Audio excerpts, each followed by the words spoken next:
Hi, HRN listeners. We're celebrating our 15th anniversary, and we have a really fun campaign and an ask for you. This 15th anniversary tour is aiming to bring you closer to unique food and music experiences in some of the most exciting cities in America.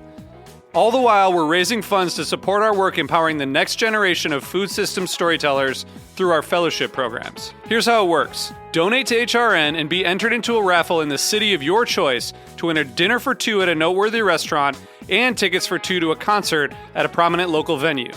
We have incredible partners in New York, Los Angeles, Philadelphia, Nashville, Las Vegas, Charleston, Asheville, and Ardmore, Pennsylvania, who have donated a meal for two and two tickets to a concert of the winner's choice. And all donations help fund our fellowship programs, where we're helping to build essential workforce readiness skills and food system storytelling skills. Check out heritageradionetwork.org/15 to donate and enter to win today. That's heritageradionetwork.org/15. Thank you. I'm Michael Sinatra, Public Relations Director for Whole Foods Market here in the Northeast region. I'm known for eating.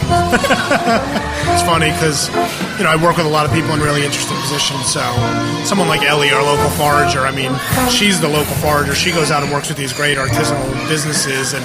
But it's me who she likes to tote along to help her taste a lot of stuff. And, our regional president will always grab me when there's a new vendor in doing a tasting. And a lot of our product teams will grab me because I just have a incredible passion for food. I've always loved to eat. I come from a big family of eaters, and I think my cultural background's about food. The history of my family dates back to food businesses in the past, and all kinds of different things. So I was born to eat. So.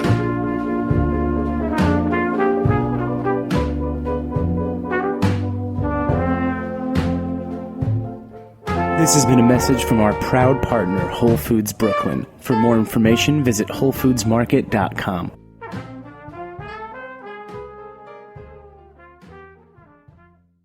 I'm Laura Stanley, host of Inside School Food. You are listening to Heritage Radio Network, broadcasting live from Bushwick, Brooklyn. If you like this program, visit heritageradionetwork.org for thousands more.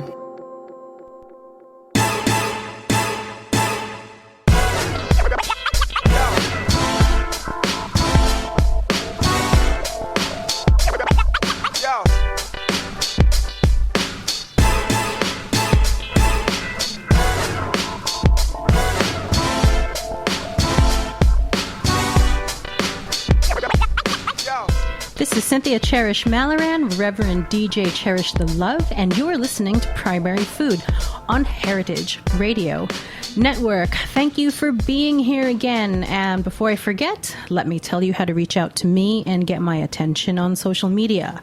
Twitter, Instagram, or Facebook at DJ Cherish the Love. That is spelled LUV. And hashtag using Primary Food, Heritage_radio, and hashtag RevLove. We are doing a holiday fundraiser drive. Please, please, please, please show some love, throw some dough. Go to Heritage Radio Network and support our efforts.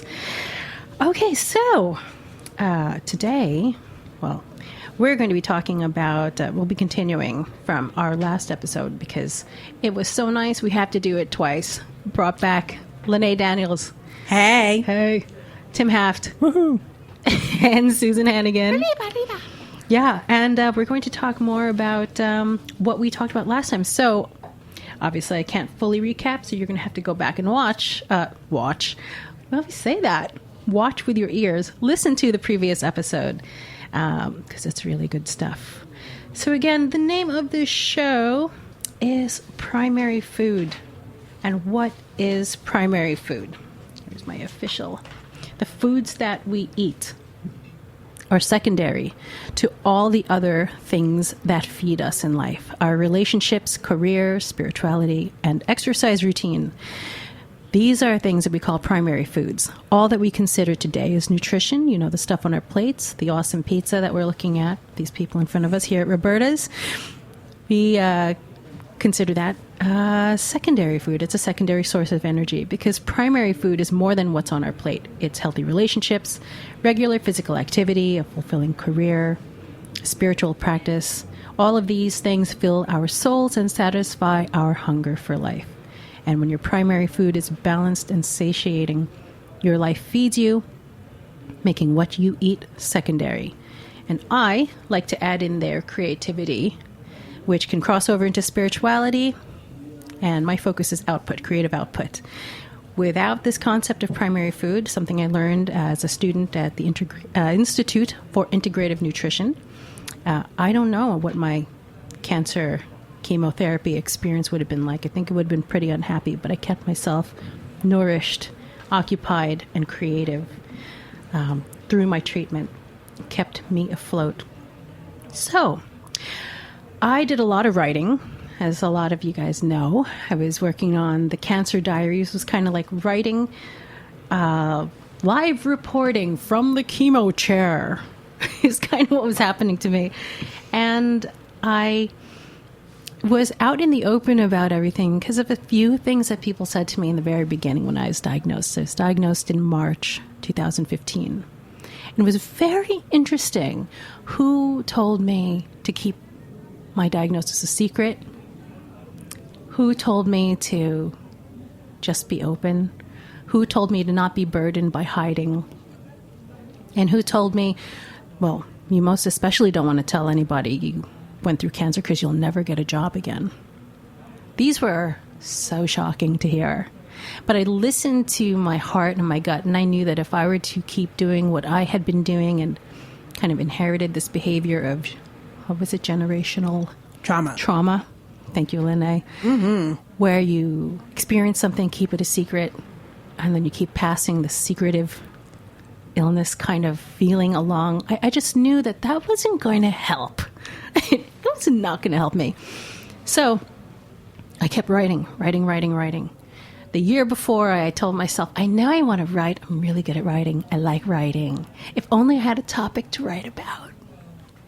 And then I got a topic. A pretty big fucking one. So by the end of the year, right now it's December, pretty much January, I have like 300 pages of a book I didn't have 12 months ago. And from this book comes many other books and topics, because it's really just a rough draft, the kind of the first thing to come out of me.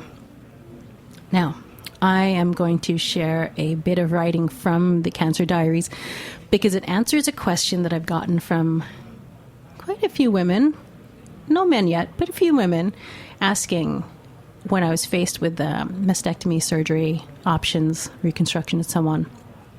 I was asked a few times, how do you decide to get reconstruction or not?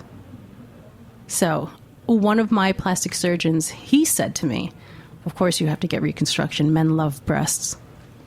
This is actually something he said. Yeah. And I looked at him and said, oh, okay, so that's the reason why. So he sat me in front of a bunch of implants. And, well, I'll read to you what happened. To boob or not to boob? That is the question. Lions and tigers and nipples, oh my! Because with the deconstruction of my breasts comes the conversation of their reconstruction. You look like a double D to me. Sitting with two plastic surgeons with space-age photo equipment paparazzi'd my tits and made 3D models of them on the computer screen. I was educated that we, the chosen women, basically have 3 options. Option number 1, no reconstruction. The pros: no need to buy bras ever again, no sweaty boobs, hassle-free jump roping. You become more hydrodynamic should you decide to become a competitive swimmer. You can squeeze into tight places like a ferret. You can run around topless and flail your arms around like a wild prepubescent boy. I was always jealous of that. No more achy PMS boobs. You can do the worm. You can feverishly play the accordion. You can slip into the L train when the door is about to close. You can box without wearing a ridiculous chest padding, and when punched in the chest, give a demonic "you can't hurt me" laugh that will scare your sparring partner. You can turn your chest into a huge skin canvas for floral tattoos of epic proportions, which I'm really planning on. You get to see your shoes more. and people look you in the eye more, etc. Cons of no reconstruction: being called sir. That's happened to me 3 times now, which actually might be a good thing if you're feeling pissed off about the whole gender wage pay gap issue thing. Another thing, clothes with busts and darts built into your blouses and dresses no longer apply. And people look you in the eye more. Maybe eye contact isn't your thing.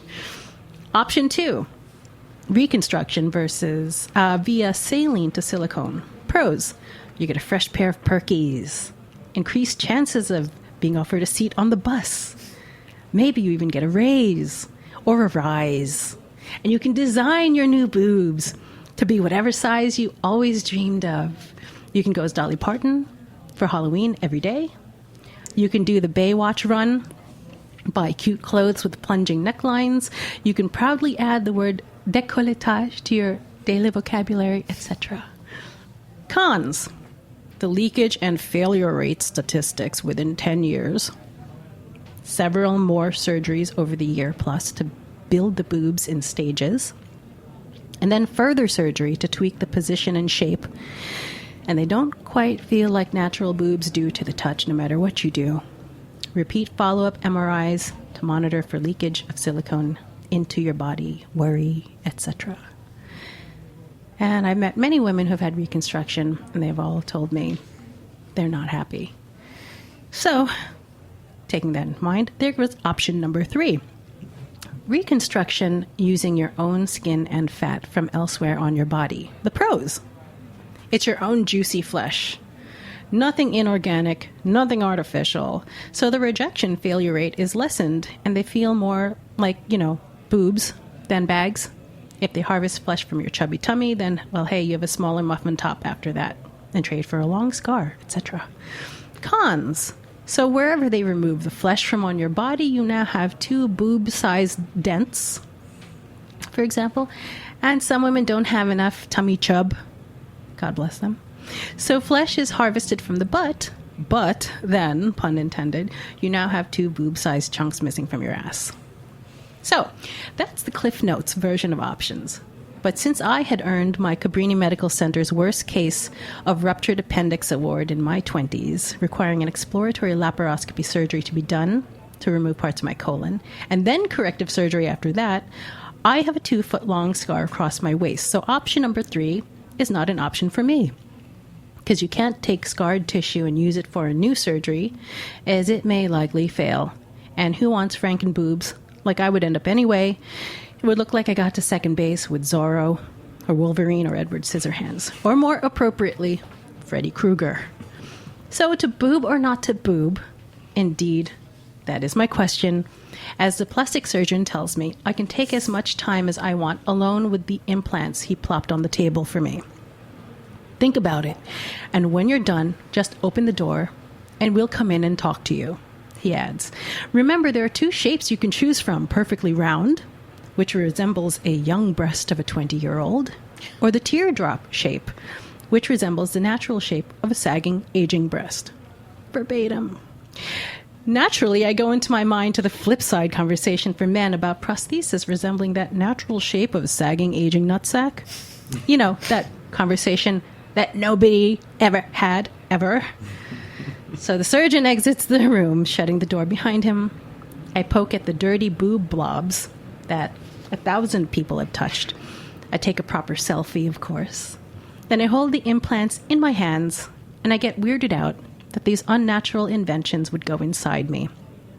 Remembering the explanation as to why there is a smooth and a rough texture choice, because smooth tends to slide around within the chest, while rough tends to stay in place as your skin adheres to the textured surface, which is preferred. Gnarly, both are, I think. I'm hovering over these masses on the table, feeling like I'm staring at a jellyfish family washed up on the shore of Jones Beach. The smell of Hawaiian tropic, barbecue, and salt water in the air replaced by hints of Purell and plastic glove fumes. I hear the doctor's explanation of silicone play back in my mind.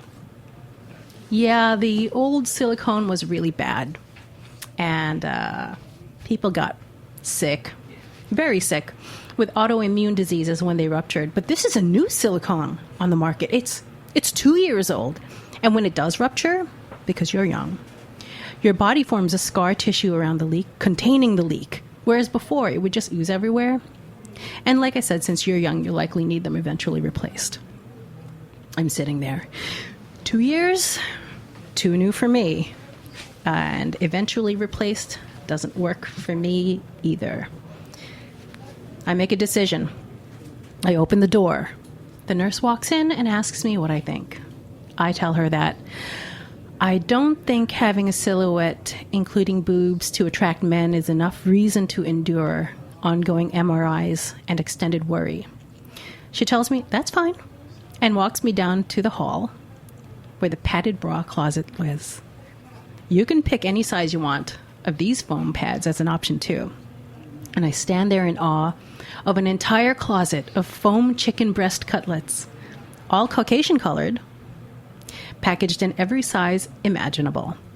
My closet at home is packed floor to ceiling with crap in it. This one was packed with a bounty of stuff-it boobs, like a boob 99-cent store. Mrs. Doubtfire, Medea, and RuPaul's collective wet dream. Sponsored by Medicaid. I'm done. But no, wait, there's more. Drumroll, please, because there's the nipple. And here are your 4 nip options. Option number 1, nothing. No nipple reconstruction. Smooth breast with a gash on it from your mastectomy. So visualize a honeydew melon with a sidewalk dehydrated earthworm stretched out over it. Or envision that your boob is winking the longest, biggest wink ever, sucking you into the never-ending inside joke from hell. Option number 2, tattoo nipples. I swear to God, in every photo I saw in the tattoo nipple portfolio, Victoria's dirty secret catalog, every single sample looked so real, I would never, ever have thought they were not real nipples. They're illustrated so finely with the most exquisite trompe-l'oeil technique, such shading and dimension, and they pop out at you. Done by only the finest tattoo artists in the land with those tattooed teardrops on their eyes. So those works of art blow my mind. But then the funniest question you get asked, should you go that route, is, well, where do you want your nipples placed? And the only downside to these tattoo nipples is that it's an illusion. And when you place your hand on them, as real as they look, they are, of course, invisible to the touch. Mind fuck. Option number 3, tattoo nipples plus. The best of both worlds. I get the illustration artistry of the tattooed fine art nipples plus skin sculpting. The surgeon creates this intelligently shaped S incision on me. That's a tough one. S-shaped incision on me. Then twists the sliced skin into a mound and sews it into shape to form a nipple. Snip off the tip to square it off because he wants a nipple shaped like a brand new lipstick.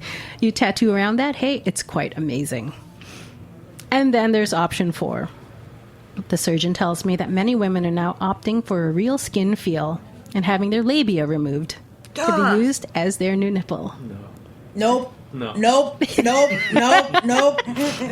Enter, no judgment. Enter but just record no. scratch sound here. What? I say nothing by mouth, but my mind sounds like this. My mind sounds like this. So my hoo-ha will be moved to my tatas. Para español, oprime el dos. My chocha will become my tetas. From my twat to my tits, my crack to my stack, my box to my jugs, my beaver to Hooters, tit for twat. What? From my doorbell to my knockers, the ultimate robbing Peter to pay Paul situation, my labia shriveled up, hid and sought refuge at the mere suggestion. That was the real mindfuck. I silently spiral out of control in my mind while sitting there obediently in awkward silence until the surgeon says, in addition to labia, we can also harvest nipples from the inside of your buttocks. And it all ends up looking the most realistic. I refrain from asking if they need to be waxed periodically. Well, some women, And I don't know what happened after that, but I kind of blacked out. And somehow I was in a taxi on my way home with one question on my mind repeating over and over again. Labia? Labia? Labia? I get home, I de-shoe myself, having a total fuck my life moment, and I collapse onto my bed, face first into my pillow. I call a friend and tell him everything I just learned about the many ways to make a nipple. I am overwhelmed, and I share every gory detail. He's laughing and utterly fascinated until I tell him the labia one, and he goes silent. And I feel badly, thinking my life has grossed him out beyond return.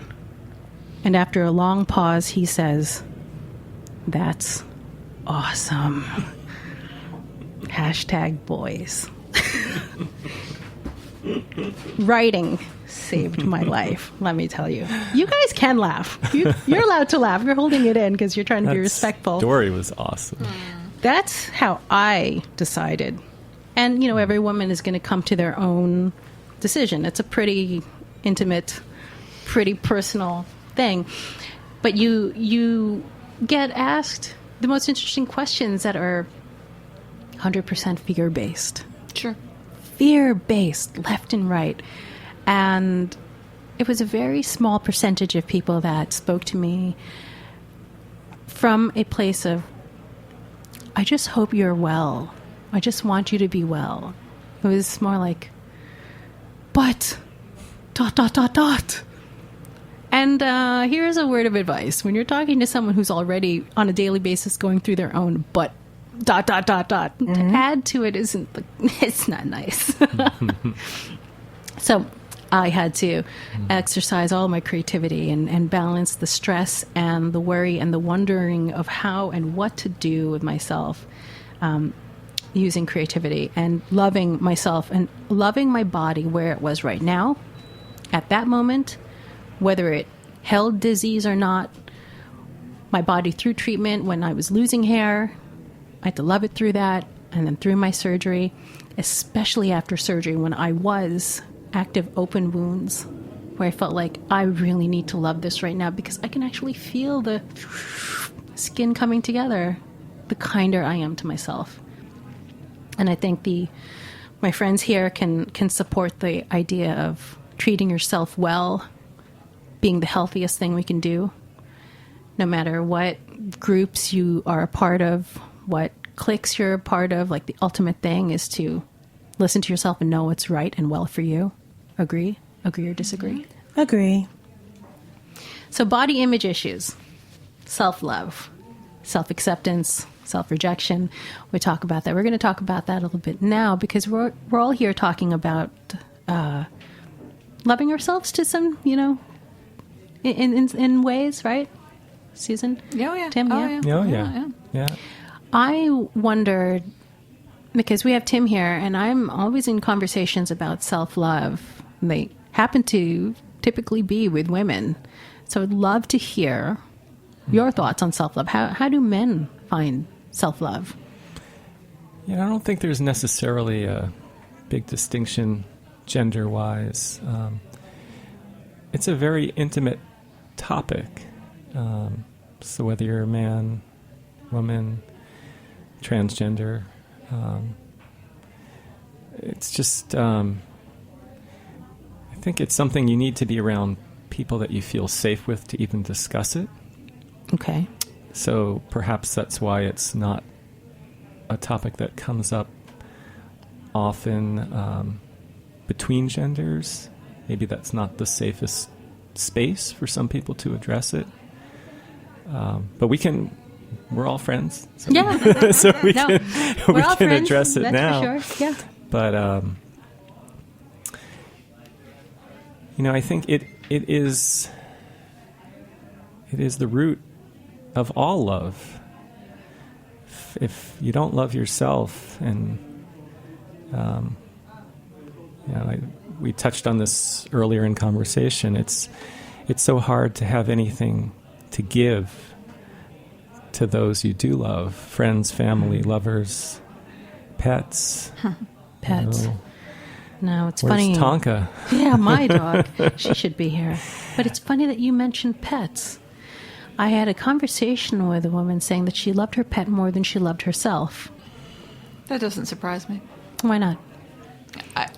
I've seen that reality.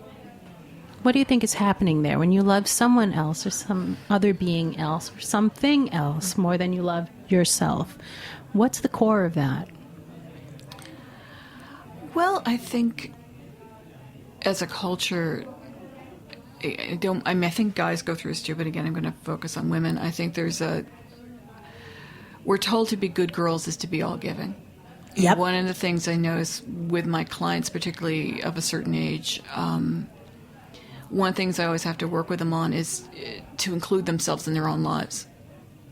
Because to be a loving woman is to be constantly, interestingly, talking about your breasts, it's sort of like they're perpetually giving out their nipple to the world.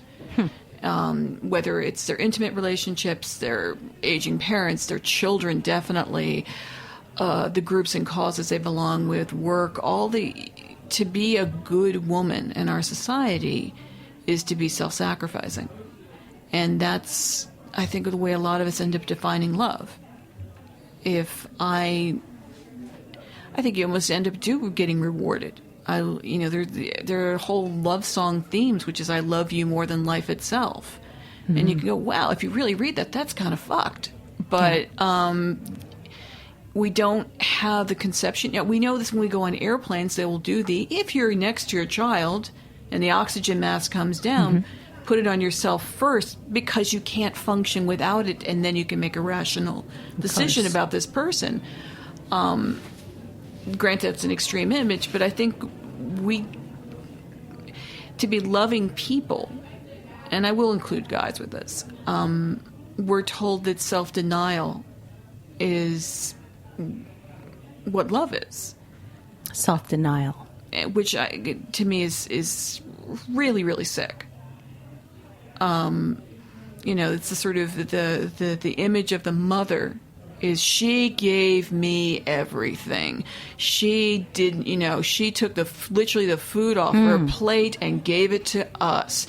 She worked 16 hours a day. She never took a vacation. What a remarkable mother. So sacrifice being love. Yeah. Martyrdom being love. Right. I'm a pet owner. I couldn't imagine not living with animals, but it is that sense of, as far as loving a pet more than yourself, pets are kind of easy in terms of their needs. Okay, my guy wakes me up in the morning, God damn him, and, I go and I put food in the dish. I inform my pets, yes, you're the most beautiful creatures in the world, and then they go take a nap. Thank you. My job is done for the next 6 hours. Loving me is a little more complicated than that. Loving other human beings is a little bit more complicated than that. If only putting kibble in a bowl and telling somebody they're the most beautiful creature in the world would keep an intimate relationship healthy and successful. If only doing that for myself. I've been missing the kibble part, I think. It's a kibble.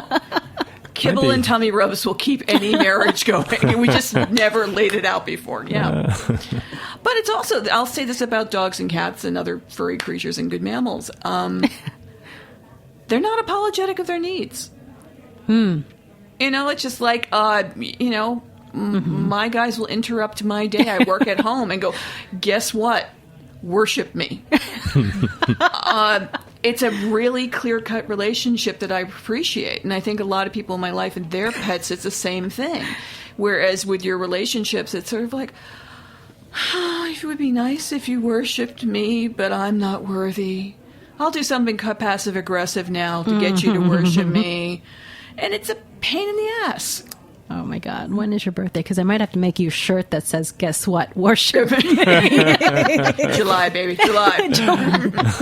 You really, you nailed something for me. The whole include yourself in your own life. That's something that in my own clients, they talk about how they've given so much. And then sometimes my clients, and I've experienced this myself, go into the whole and I get nothing in return space.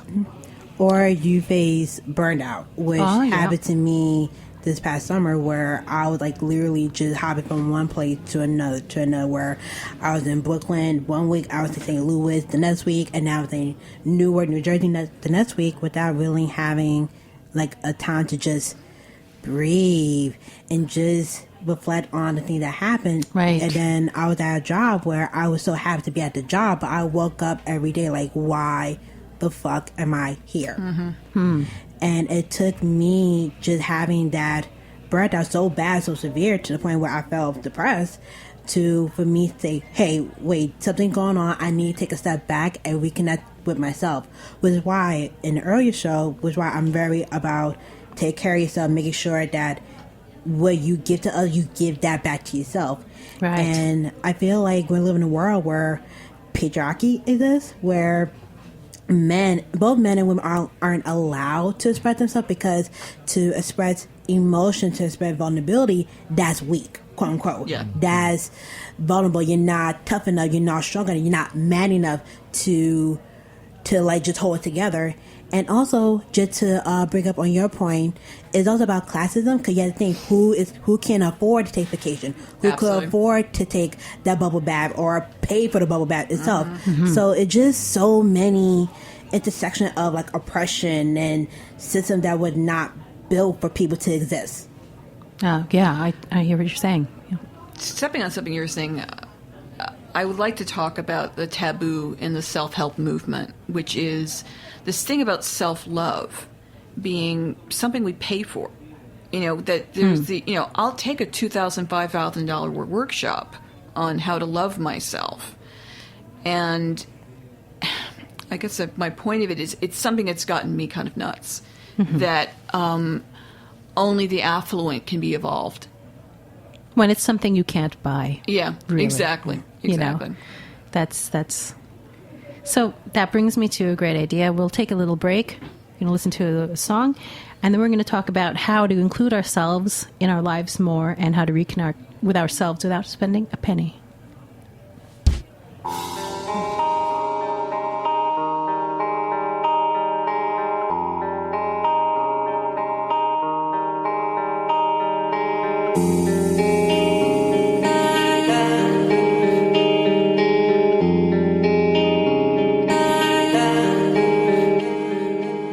It's a hard thing to think about when you're hurting, can't help, can't figure out. So many days you go through the pain alone, but when I see you, you act like there's nothing wrong. To add to that, you've always tried to comfort me. You give me advice, push me forward, give me what I need. You make me believe I'm great, motivate me to rise each and every day. And it's hard because I see you've been hurting a while, but it never took away your smile. Didn't talk about it much, could you figure life is bigger and you only really want to show your love? You gave to my life, took away the pain, and now it's my turn to do the same. I know sometimes it's hard to be strong. They say music heals, so I wrote you a song. The pain that you're going through makes me weak and so confused. And I hear you say, I'll be strong for you. So if you think you can make it through, be close, I'll carry you.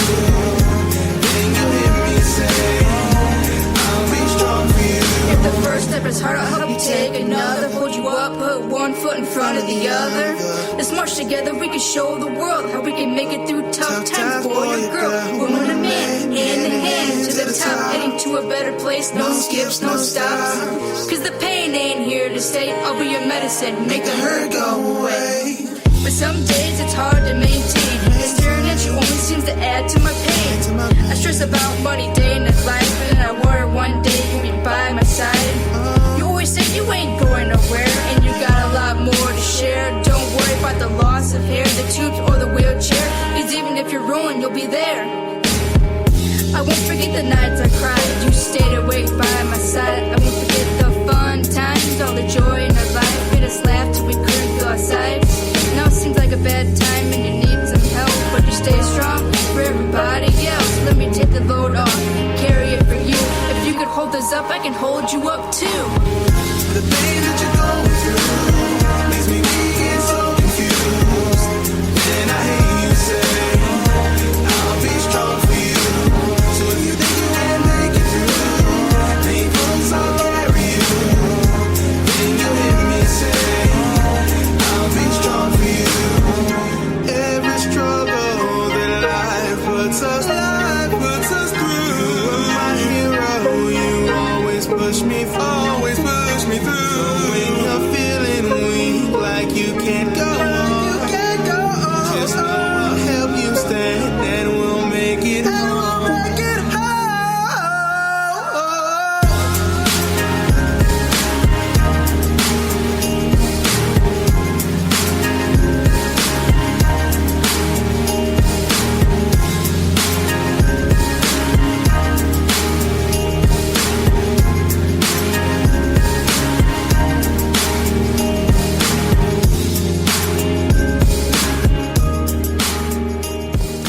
That song is called Strong for You, and it was, let me tell you something about that song. The beauty about me sharing my writing, I had made friends who were reading my writing, and they were inspired to write and make music. That is one song that was made by Marissa Mavrakis in Chicago. Dropped this bomb on me of awesomeness. I cried. Marissa, James Fisher, featuring Mario Beats. Strong for You. Thank you. I love you, girl.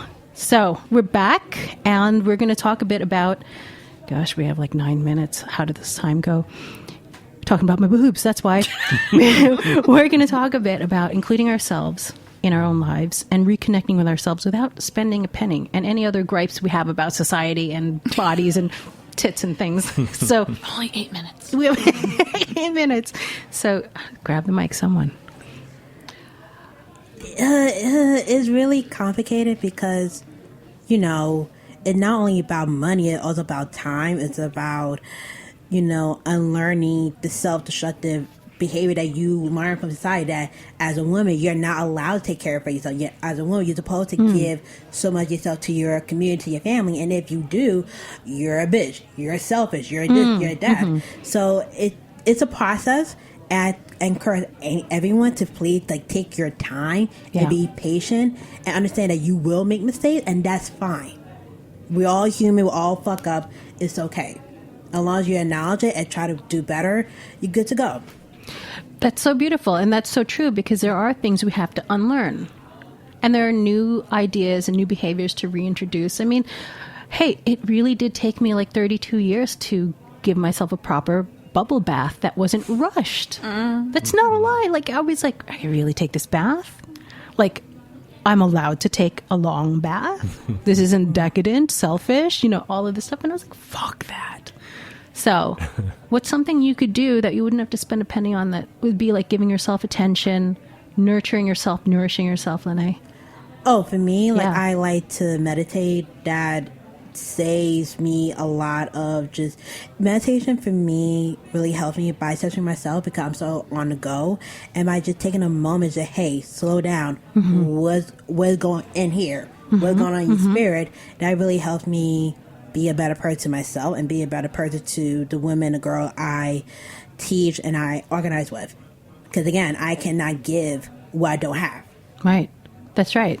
Meditation. That's free. Tim. I'm with Lene on meditation. My form of it is moving meditation, and I specifically like to skip, since I do teach jump rope, and I'll put on, you know, my favorite tunes and go out and just skip for, you know, until I can't skip any longer.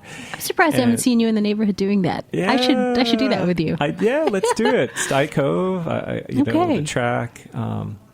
But that's a real form of self-love for me. And it costs how much? 0. Yeah, right. Zero pennies. Yes. Susan? Yeah, being in my body is a big part of that. Dancing, I mean, the old-fashioned thing of putting on music in your house and just letting it go. I'm a couple blocks away from a park, and being in nature and seasonal changes and looking at other people's dogs. And I'm a big people watcher. I'm just... Me too. You know, all good coaches, I think, are good people watchers. And just sort of like, let's check out somebody else's kid. Let's, you know, look at that couple. They're having a deep thing there right now. And that definitely connects me to just feeling, okay, yeah, life is good. Life is working. Yeah. Yeah. Me? I love the actual act of cooking. Hugely. I mean, when I put care into what I'm going to feed myself, that's like, that's for me. And that's for whoever else is going to share that with me. But that actual taking the time to do that, I connect with myself. And I love, this might sound so strange, but I love washing the dishes. I don't know why. God bless you. I don't. Aren't you adorable? I will wash your dishes, and I will wash your dishes, because I connect with myself. I will give you directions to my house. Feel free to come by tonight. Washing dishes, and dancing. You know, like really 2 o'clock, 3 o'clock in the morning. Sometimes I wake up. I've had a weird sleep schedule since all this like medication and the year and everything. And I'll just compose little music here and there, and I will be dancing in the middle of the night with my dog, without my dog, just moving my body and just feeling myself. Like, there are times I also will just sit and just pet my hand. Oh, that's lovely. Yeah, and I'll just sit there and pet my hand and not feel like, hey, there was a time I was going through a breakup where I was like, no, I don't have anyone to hold my hand. And then I was like, what did I just say? And then I started to pet my hand. And I have to say, it was more comforting, and like I'm doing it right now. People listening, don't you hear how my voice is changing? How calm and self-loved And we're I feel. watching her. And everyone's watching. Pet your hand. It's just so soothing. I used to be very scared on flights. You know, just the whole takeoff, landing. I watched too many airplane crash movies. I would pet my hand, and it was the most self-soothing, cost nothing way to reconnect to myself. So, I mean, you know, this is just touching the topic barely. But if there's any other ideas that you guys have for how to... Well, during break, Susan had some awesome things to say, and I want to hear it again. Is that okay? Yeah. Okay. About breast? Yeah. I was just sharing how moved I was by what you were going through, and this whole process as friends, hearing about this, and thinking of other women I know who've gone through these choices, and my level of rage, and my deep connection to it. I'm a very curvy woman, always have been. God bless my Polish heritage, and it's been a complicated relationship. There have been times when I very much have hid my body, not wanting the attention, times when I've wanted to really relish in it, and it's a power source, and whether I want to own it or not. And as I've gotten older, you know, tipping closer to 50, it's been the sense of, yeah, but these still work for me. If I want them to, I can own this. And the thought of losing them, I will acknowledge, has been very frightening to me. And it's something to stay with women who've had to make that choice. And I was just thinking about this whole nipple thing. And what I was saying to you about people patiently listen to is this whole thing of the labia and going, okay, so I had the choice of potentially desensitizing part of my sexual pleasure in the name of potentially increasing somebody else's sexual pleasure. Somebody else's. Which I would receive no pleasure from at all. Yeah. How is this not fucked? Yeah. Yeah.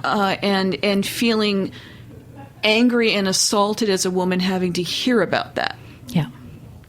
And that's how far we've come along with science and technology. And that, coming back into self-love, we still have this concept of female sexuality being the other.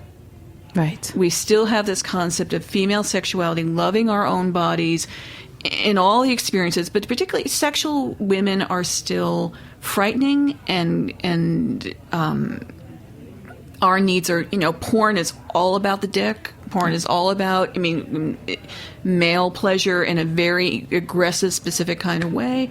And to me, hearing about that surgery option is another form of that. I don't matter. If I had to make that choice, my relationship to my own sexuality and sensuality doesn't matter. If I am in a heterosexual relationship and I'm creating these fake nipples for the guy. I think you need to come on again, and we're going to talk about injustices. I'm into it. I think because, again, it's like, you know, how 45 minutes zips by so fast. It's like there's never enough time to talk about this and to balance what's going on and to actually put words to it, because usually it's feelings. It's just feelings of self-hate. It's feelings of like, ugh. But when someone else listens to what we just said and they can relate and they're like, oh my God, that's what I'm thinking about. It's healing. So we have to wrap up. I hate to wrap up, but, you know, if you heard anything, you want to reach out to Tim, Lene, and Susan, you'll see their info on the website. Also, reach out to me on Facebook and Instagram. And if you have any questions, I'll be posting about this too. And again, this is Cynthia Cherish Maller and Reverend DJ Cherish the Love, and you've been listening to Primary Food on Heritage Radio Network. And to reach out to me and get my attention on social media, Twitter, Instagram, or Facebook at DJ Cherish the Love, spelled L-U-V, and hashtag using primary food, heritage_radio, and hashtag RevLove. Thank you, everyone.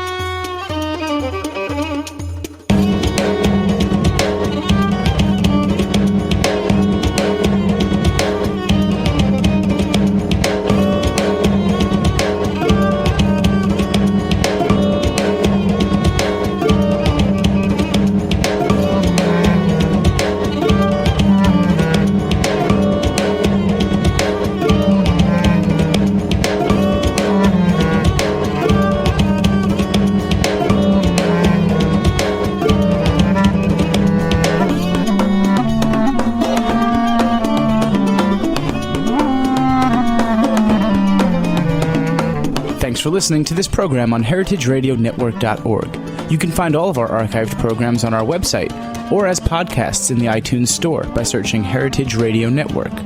You can like us on Facebook and follow us on Twitter at heritage_radio. You can email us questions at any time at info@heritageradionetwork.org.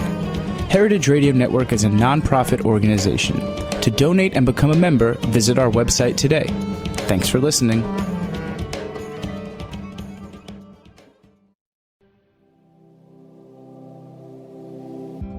Hey there, I'm Lee Ullman here with some big news from the National Young Farmers Coalition.